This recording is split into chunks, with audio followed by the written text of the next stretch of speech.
ഏലമനക്കാട്ടിനുള്ളിൽ ഏതെങ്കിലും പാടിക്കോ, ഇഷ്ടമുള്ള പാട്ട് പാടി. ഏലമനക്കാട്ടിനുള്ളിൽ പത്താം വളവിലെ പാട്ട് പാടാന്ന് പറയും. പാടിക്കോ. ഏലമനക്കാടിനുള്ളിൽ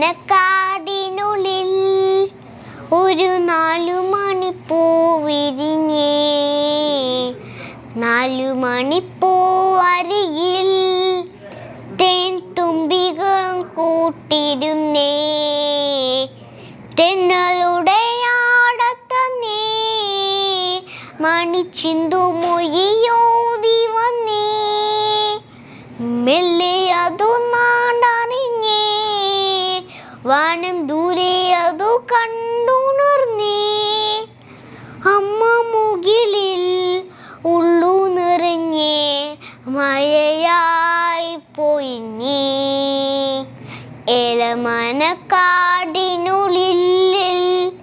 ഒരു 4 മണിപ്പൂ വിരിഞ്ഞേ, 4 മണിപ്പൂ അരികിൽ തേൻ തുമ്പികളും കൂട്ടിരുന്നേ. Thank you. ഇതാരാ ഇത്?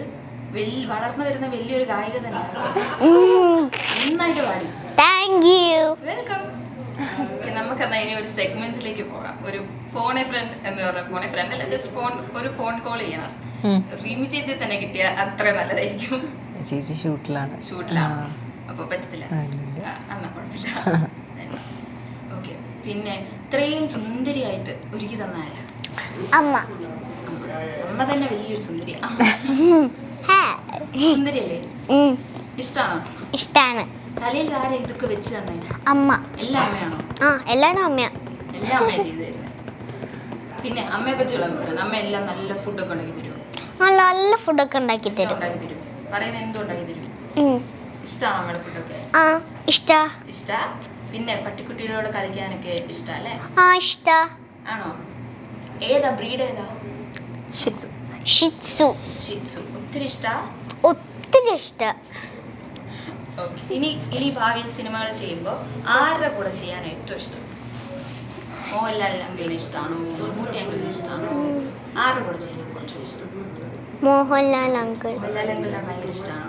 ഒത്തിരി ഇഷ്ടം. സിനിമകളൊക്കെ കാണാറുണ്ടോ? കാണാറുണ്ട്. എല്ലാം ഇഷ്ടമാണോ? പാട്ടൊക്കെ ഇഷ്ടാണ്. ഇഷ്ടമാണ്. അപ്പൊ മോഹൻലാൽ അങ്കിളുടെ കൂടെ ഒരു സിനിമ നമുക്ക് ഇനി ഭാവിയിൽ കാണാം അല്ലേ? കിട്ടിയാൽ നമ്മൾ ചെയ്യും. തീർച്ചയായിട്ടും ചെയ്യും അല്ലേ? ഓക്കെ. അടുത്തതാണ് ഒരു കുസൃതി ചോദ്യം സെഗ്മെന്റിലേക്കാണ്. രണ്ടുപേരും നോക്കും പറയാൻ പറ്റും. എത്ര കുസൃതിയാണ്? കുസൃതി വേണ്ട, നല്ല ക്വസ്റ്റ്യൻ ചോദിച്ചാൽ മതി. കുസൃതി വേണ്ടേ? വേണ്ട. ചുമ്മാ ഇച്ചിരി ഫണ്ണാക്കാം. നമുക്ക് ഇച്ചിരി നല്ല ഒത്തിരി ബുദ്ധിയൊന്നും ഉപയോഗിക്കൊന്നും വേണ്ട കേട്ടോ. ചോദിക്കട്ടെ? ഒരു ദിവസം ബ്രേക്ക്ഫാസ്റ്റിന്റെ മുൻപേ നമുക്ക് കഴിക്കാൻ പറ്റാത്തത് എന്ത്? കഴിക്കാൻ പറ്റാത്തതോ? ഒരു ദിവസം ബ്രേക്ക്ഫാസ്റ്റിന് മുൻപേ കഴിക്കാൻ പറ്റാത്തത്. ഇത് ഗെയിമാണോ? കുസൃതി ഭയങ്കര ലോ ലെവലിൽ ചിന്തിച്ചാൽ മതി. അതെന്താ ബ്രേക്ക്ഫാസ്റ്റിന് മുന്നേ കഴിക്കാൻ പറ്റാത്തത്? എന്തായിരിക്കും? ഫുഡ് കഴിക്കാൻ പറ്റും. പറ്റുമോ? പറ്റും. പക്ഷേ അല്ല, കഴിക്കാൻ പറ്റത്തില്ല. അതുകൊണ്ട് ബ്രേക്ക്ഫാസ്റ്റിന് മുന്നേ അത് കഴിക്കാൻ പറ്റും. ബ്രേക്ക്ഫാസ്റ്റിന് മുന്നേ ഒന്നും കഴിക്കാൻ പറ്റില്ല. ബ്രേക്ക്ഫാസ്റ്റിന് മുന്നേ ഈ ഫുഡ് കഴിക്കാൻ പറ്റാത്ത ഫുഡ്. അതെന്താ ഫുഡ്? തോറ്റോ? തോറ്റു. അങ്ങനെ എന്താ ലഞ്ചും ഡിന്നറും ബ്രേക്ക്ഫാസ്റ്റിന് മുന്നേ കഴിക്കാൻ പറ്റില്ലല്ലോ. അയ്യോ, ഇങ്ങനത്തെ ചോദ്യം ചോദിച്ചു ഞങ്ങൾക്ക് അറിയില്ല. അതാണ് കുറച്ച് ഭയങ്കര താഴ്ന്ന് ചിന്തിച്ചാൽ മതി. നെക്സ്റ്റ് ചോദിച്ചാൽ ഞങ്ങൾ ജയിക്കും. ജയിക്കോ? അപ്പൊ ഈ ചേച്ചി തൊട്ടു. എന്നാ ഞാൻ ചോദിക്കാവേ. വള്ളിയില്ലാത്തപ്പോ ഇതൊരു മരമാണ്. വള്ളിയില്ലാത്തപ്പോ ഇതൊരു മരമാണ്. പക്ഷെ വള്ളി ഉള്ളപ്പോ ഇതൊരു അസുഖമാണ്. അത് മോൾക്ക് ചിന്തിക്കാൻ പറ്റുമെന്ന് തോന്നില്ല.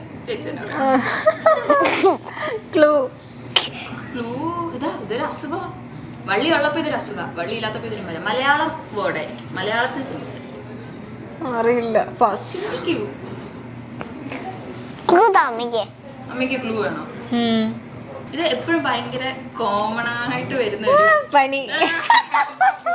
ഓ അങ്ങനെ. അയ്യോ എന്റെ പൊന്നെ. അങ്ങനെ അമ്മ ജയിച്ചു, ഞാൻ പറഞ്ഞില്ലേ. മതി മതി ക്വസ്റ്റ്യൻസ് മതി മതി. അല്ല കൊറേ ചോദിച്ചോ ഇഷ്ടപ്പെട്ടോ? ആ ഇഷ്ടപ്പെട്ടു അല്ലേ, നല്ലയല്ലേ? ആ. നമുക്ക് ചോദിക്കാം. ആ ഏറ്റവും സുരക്ഷിതമായ ചായക്ക് എന്ത് പറയും? ചായക്കോ? ചായ. ഏറ്റവും സുരക്ഷിതമായ ചായ. മുഖച്ചായ. അത്രയൊന്നും പറയണ്ട. പറയണ്ട. ഞാൻ ഇച്ചിരി വേറെ എന്ത് ചായ? ഏറ്റവും ഏറ്റവും സുരക്ഷിതമായ ചായ. അറിയില്ല. ഇംഗ്ലീഷ് ചിന്തിക്കാം. ഒരു ക്ലൂ തരാം. ഇംഗ്ലീഷ് ചിന്തിച്ചാൽ മതി. എനിക്കറിയാം കോഫിയാണോ ചായയുടെ ഇംഗ്ലീഷ് എന്താ? ടീ. സുരക്ഷിതമായ ചായ. സേഫ്റ്റി. ആ. ഓ ഞങ്ങൾ ജയിച്ചു ജയിച്ചോ? ഞാൻ ജയിപ്പിച്ചതല്ലേ? ഞാൻ ചെയ്യിപ്പിച്ചതല്ല താങ്ക് യു. നമ്മൾ മതി. പാസ്. പാസല്ല കുറച്ചും കൂടെ ചോദിക്കും മതി. ആ ഒന്നുകൂടെ ചോദിക്കും ഇഷ്ടപ്പെട്ടു. കാൽമണിക്ക് ഒത്തിരി ഇഷ്ടപ്പെട്ടു. എന്തായാലും ഞാൻ ഇത് ഇവിടെ കൊണ്ട് നിർത്തി. അമ്മയ്ക്ക് മടുത്തു. അമ്മ മടുത്തു. അമ്മ ടയേർഡ്. എന്നാ ശരി അമ്മയ്ക്ക് മതിയായി. അപ്പോൾ ഇതായിരുന്നു ഇന്നത്തെ സെഗ്മെന്റ് ആയിരുന്നു. വളരെ സന്തോഷം. Thank you so much. ഒത്തിരി സന്തോഷം വന്നതിലും. Thank you. സിനിമ ഇറങ്ങുന്നത് അതെ. 13-ാം തീയതി. മെയ് 13-ാം തീയതി. അതെ, കുമ്മണിക്കുട്ടിയുടെ ഫസ്റ്റ് ഡെബ്യൂ മൂവിയാണ്. അപ്പോൾ എല്ലാവരും തിയേറ്ററിൽ തന്നെ പോയിട്ട് സിനിമ കാണുക, സപ്പോർട്ട് ചെയ്യുക. മൂക്കൊന്നും പറയാനില്ലേ? എല്ലാവരും തിയേറ്ററിൽ പോയിട്ട് തന്നെ എല്ലാരും തിയേറ്ററിൽ പോയി കാണുന്നുണ്ട്. എൻ്റെ സിനിമ മീൻ തൊണ്ടിന് ഇറങ്ങും. അതുകൊണ്ട് എല്ലാവരും എനിക്ക് വേണ്ടി പ്രാർത്ഥിക്കണം. അതുപോലെ കേട്ടോ, എനിക്ക് എൻ്റെ സിനിമ എല്ലാവർക്കും ഇഷ്ടമാണ് കേട്ടോ. എല്ലാവർക്കും ഇഷ്ടം. മലയാളികളുടെ പ്രിയപ്പെട്ട നടിമാരിൽ ഒരാളാണ് മുക്ത. എറണാകുളം കോതമംഗലം സ്വദേശിയായ മുക്ത ബാലതാരമായിട്ടാണ് സിനിമയിലെത്തിയത്. 2006 പുറത്തിറങ്ങിയ ലാൽജോ സംവിധാനം ചെയ്ത അച്ഛനുറങ്ങാത്ത വീട് എന്ന ചിത്രത്തിലൂടെയാണ് ചലച്ചിത്ര രംഗത്തേക്ക് മുക്തയുടെ രംഗപ്രവേശം. വളരെ കുറച്ച് സിനിമകളിൽ മാത്രമേ അഭിനയിച്ചിട്ടുള്ളൂ എങ്കിലും മലയാളി ഇക്കാലവും ഓർത്തുവെക്കുന്ന കഥാപാത്രങ്ങളാണ് മുക്ത വെള്ളിത്തിരയിൽ എത്തിച്ചത്. സിനിമ കൂടാതെ ഒട്ടനവധി മലയാളം, തമിഴ് പരമ്പരകളിലും മുക്ത സജീവമായിരുന്നു. 2015 മുക്ത വിവാഹിതയായത്. റിമി ടോമിയുടെ സഹോദരൻ റിങ്കോ ടോമിയാണ് താരത്തിന്റെ ഭർത്താവ്. എൽസ ജോർജ് എന്നാണ് മുക്തയുടെ യഥാർത്ഥ പേര്. സിനിമയിൽ വന്ന ശേഷമാണ് താരം മുക്ത എന്ന പേരിൽ അറിയപ്പെട്ടത്. മുക്തയ്ക്കും റിങ്കുവിനും കിയാര എന്നൊരു മകളുണ്ട്. സിനിമയിൽ സജീവമല്ലെങ്കിലും മുക്ത യൂട്യൂബ് ചാനൽ വഴി തന്റെ കുടുംബത്തിന്റെ വിശേഷങ്ങൾ പങ്കിടാറുണ്ട്. പിന്നീട് കൂടത്തായി എന്ന സീരിയലിലൂടെ, ഒരു പരമ്പരയിലൂടെ മുക്ത അഭിനയത്തിലേക്ക് മടങ്ങിയെത്തിയിരുന്നു. ഒരു ബിഗ് സീറോയിൽ നിന്നാണ് മുക്ത ഇന്നത്തെ മുക്തയായി മാറിയത്. പാലാരിവട്ടത്തൊരു വീട് വാങ്ങിച്ചു, ചേച്ചിയെ പഠിപ്പിച്ചു, ചേച്ചിയുടെ കല്യാണം നടത്തി. അതിനുശേഷം സ്വന്തം കല്യാണവും മുക്ത നടത്തി. ഇതെല്ലാം താൻ തന്നെ ചെയ്തതാണെന്ന് പലപ്പോഴും മുക്ത പറഞ്ഞിട്ടുണ്ട്. അമ്മയോട് അപ്പ ചെയ്തിരുന്ന പല കാര്യങ്ങളും തങ്ങൾക്ക് അംഗീകരിക്കാൻ പറ്റുമായിരുന്നില്ല. അങ്ങനെയാണ് അവരെയും വിളിച്ച് ഇറങ്ങിപ്പോകുന്നത്. അമ്മയ്ക്ക് ഇപ്പോഴും ഇഷ്ടമാണ് അപ്പയെ. അമ്മയെ വിഷമിപ്പിച്ചോ എന്നോർത്ത് തനിക്ക് വിഷമം തോന്നാറുണ്ട്. തനിക്ക് അപ്പയെ പേടിയായിരുന്നു. കിട്ടേണ്ട സമയത്തൊന്നും തനിക്കത് കിട്ടിയിട്ടില്ല. അമ്മയെ വേദനിപ്പിക്കുന്നത് കണ്ടു നിൽക്കാനാകുമായിരുന്നില്ല എന്നാണ് മുക്ത പറയുന്നത്. എന്നാൽ ഇപ്പോൾ എല്ലാത്തിനും കൺമണിക്കൊപ്പം നിൽക്കുന്ന ഒരു അമ്മയാണ് മുക്ത.